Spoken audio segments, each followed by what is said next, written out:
Mutual funds सही है, दीजिए बचत को पंग। न्यूज़ 18 नेटवर्क के सहयोग से।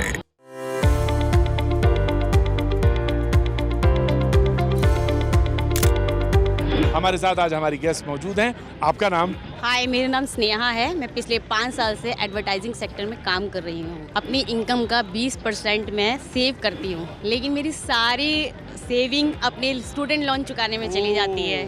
मैं अपने रिटायरमेंट के लिए किस तरह से सेविंग करूँ?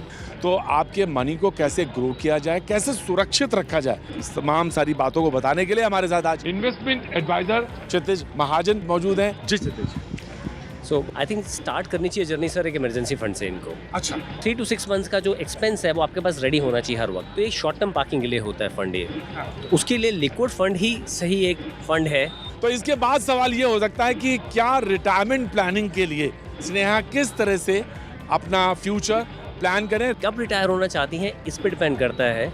और आप एक क्या कर सकते हैं, एक रिटायरमेंट कैलकुलेटर आप यूज़ कर सकते हैं कॉपस बनाने के लिए। हाँ, तो क्षितिज फिर सवाल ये हुआ कि आप इन्हें किन फंडों में निवेश करने की सलाह देंगे? सर पावर ऑफ कंपाउंडिंग जो है ना वो 8th wonder of the world है। अच्छा। उसका बेनिफिट उठाने के लिए स्नेहा आप जितनी जल्दी शुरू करेंगे उतना आपके लिए बेनिफिट होगा। वो कहते हैं ना जितना गुड़ डालिए चाय उतनी मीठी होए।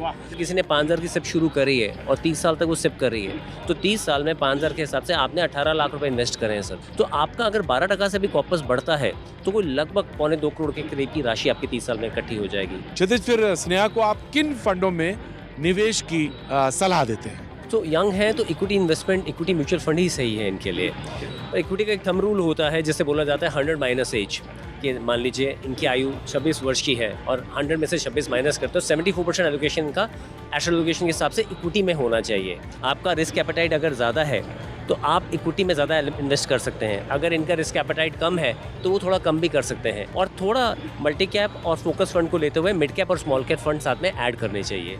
मैं कुछ सालों में अपनी शादी करने की सोच रही हूँ, क्या तो बात? मैं शादी के लिए किस तरह से सेविंग करूँ? आप कितने सालों में शादी करने के बारे में सोच रही हैं? मैं 3-4 सालों में शादी करने की सोच रही हूँ। आपको एक हाइब्रिड फंड जैसे कि बैलेंस एडवांटेज फंड शुरू करना चाहिए और उसमें एक सिप करके मंथली बेसिस में एक अमाउंट एलोकेट करके आप अपने शादी का कॉपस भी इकट्ठा कर सकते हैं। तो स्नेहा, आप इन तमाम सारे विकल्पों के साथ चुनकर अपने भविष्य को बेहतर बना सकती हैं, सुरक्षित बना सकेंगी। थैंक यू सो मच क्षितिज, एक बार फिर से अच्छी सलाह देने के लिए।